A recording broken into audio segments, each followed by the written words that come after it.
Hi friends, welcome to my channel. இன்னைக்கு என்ன பார்க்க போறோம்னா டேஸ்டியான இட்லி பொடி ரெசிபி தான் பார்க்க போறோம். ரெண்டு விதமான இட்லி பொடி பண்ண போறேன். ஒன்னு வெள்ளை உளுந்த வச்சு ஒரு இட்லி பொடி, கருப்பு உளுந்த வச்சு ஒரு இட்லி பொடி.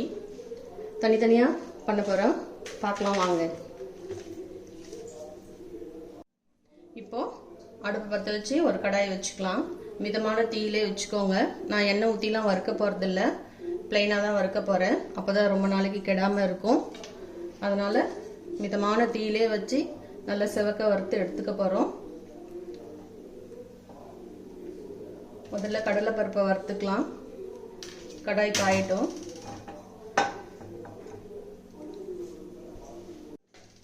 கடாய் காஞ்சிருச்சு. இப்போ கடலைப்பருப்பு போட்டுக்கலாம். மிதமான தீயிலே தான் வறுக்கணும், இல்லைன்னா சட்டுன்னு கருவிடும். நான் எண்ணெய் போடாமல் தான் வறுக்கிறேன். கடலைப்பருப்பு வறுக்க தான் கொஞ்சம் டைம் எடுக்கும். பொறுமையாக தான் வறுக்கணும்.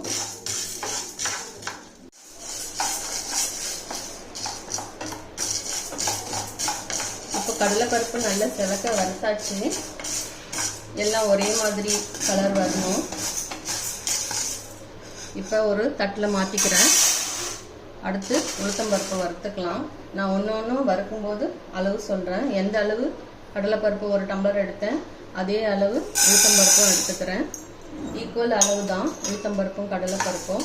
நீங்கள் எந்த அளவு எடுத்துக்கிறீங்களோ அதே அளவுக்கு கப்போ இல்லை கிளாஸோ எது வேணாலும் ஈக்குவல் குவான்டிட்டியில் எடுத்துக்கோங்க. இப்போது உளுந்து நல்லா வறுபட்டுடுச்சு. தட்டில் மாற்றிக்கலாம்.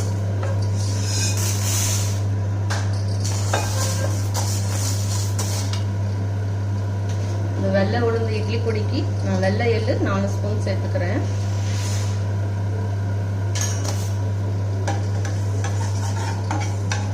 இதையும் மிதமான தீயிலே தான் வறுக்கணும்.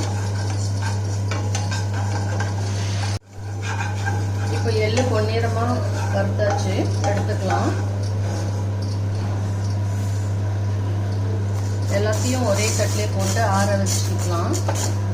அடுத்து ஒரு 15 வரமிளகாய் எடுத்துக்கிறேன். வரமிளகாய் காம்போடு தான் போடுறேன். அப்புறமா காம்பை எடுத்துட்டு அரைச்சிக்கலாம்.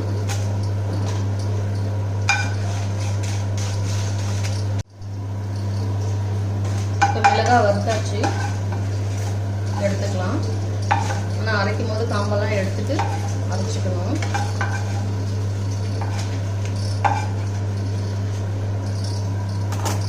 அடுத்து கருவேப்பிலை ஒரு 15 இலை தான் இருக்கும். அது ஏற்கனவே நான் நிழலில் கருவேப்பிலை சுத்தம் பண்ணி நிழலே காய வச்சுருக்கேன். இந்த மாதிரி பொடியை அரைக்கிறதுக்கு யூஸ் பண்ணிக்குவேன்.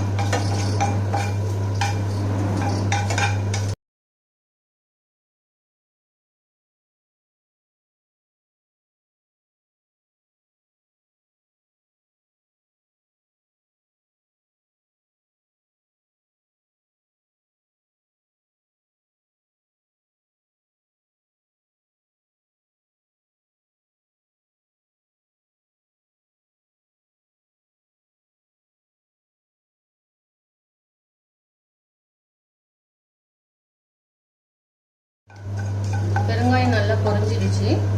கடைசியாக உப்பை மட்டும் வறுத்துக்கலாம். ஒரு 3 டேபிள் ஸ்பூன் உப்பு சேர்த்துக்கிறேன். வறுத்துட்டு சேர்த்துக்கிட்டா நல்லாயிருக்கும். பெருங்காயம் ஏன் சேர்க்கணும், நல்ல மணமாகவும் இருக்கும், செரிமானத்துக்கும் ஹெல்ப் பண்ணும். அதுக்காக தான் பெருங்காயம். பெருங்காயம் உங்ககிட்ட கட்டி பெருங்காயம் இல்லைன்னா தூள் பெருங்காயம் கூட சேர்த்துக்கலாம். அது கூட ஒரு 2 டேபிள் ஸ்பூன் அளவுக்கு பெருங்காயம் சேர்த்துக்கோங்க. இப்போ உப்பை வறுத்துக்கிட்டு எல்லாத்தையும் ஆற வச்சு ஈரம் இல்லாத ஒரு மிக்ஸி ஜாரில் அரைச்சி எடுத்துக்கலாம். இப்போ உப்பு வறுத்தாச்சு, எல்லாத்தையும் ஆற வச்சுக்கிறேன்.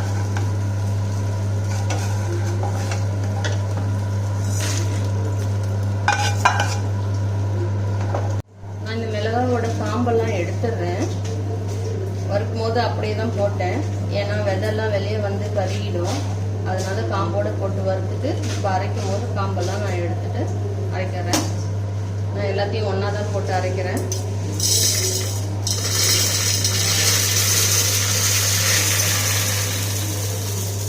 இப்போ அரைச்சிட்டு வந்துட்டேன்.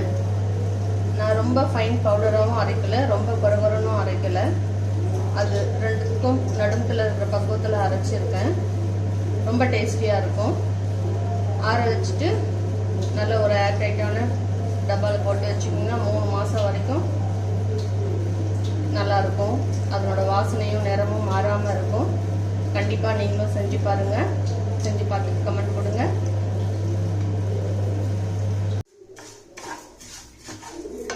அடுத்து இப்போ கருப்பு உளுந்தை வச்சு இட்லி பொடி பண்ணலாம்.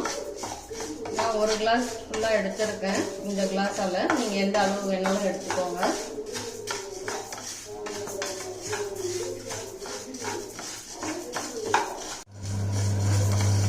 உளுந்து நல்லா வறுபட்டுடுச்சு. இந்த உளுந்தோட அளவு பார்த்தீங்கன்னா 300 கிராம் இருக்கும். இதை நான் தட்டில் மாற்றிக்கிறேன், ஆறட்டும். அடுத்து பார்த்தீங்கன்னா 4 டீஸ்பூன் மிளகு சேர்த்துக்கிறேன். எப்பயுமே கருப்பு உளுந்து இட்லி பொடி அரைக்கும் போது எங்கள் வீட்டில் கருப்பு மிளகு சேர்த்து தான் பண்ணுவோம்.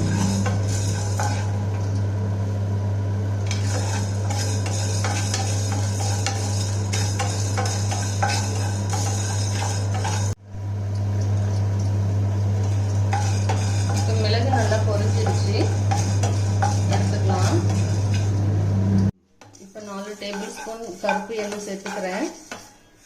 கருப்பு எள்ளு இந்த இட்லி பொடிக்கு ரொம்ப டேஸ்டாக இருக்கும். இப்போ எள்ளு நல்லா பொரிஞ்சிடுச்சு, தட்டுக்கு மாற்றிக்கலாம்.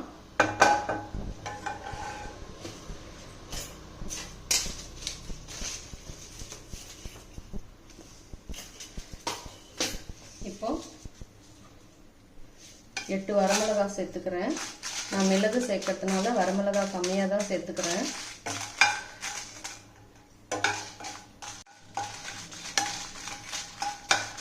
மிளகாய் நல்லா வறுபட்டுடுச்சு, எடுத்துக்கலாம். அடுத்து கருவேப்பிலை போட்டுக்கிறேன். கருவேப்பிலை 1 கைப்பிடி போட்டுக்கிறேன்.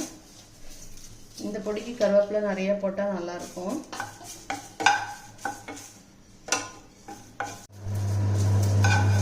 நான் இது கூடவே 2 டீஸ்பூன் கல்லுப்பு சேர்த்துக்கிறேன். அதையும் வறுத்துக்கலாம்.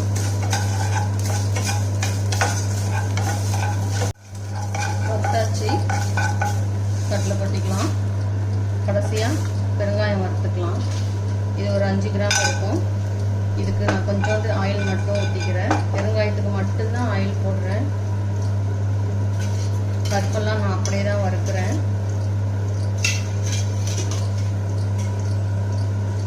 இது நல்லா பொரிஞ்சு வரட்டும்.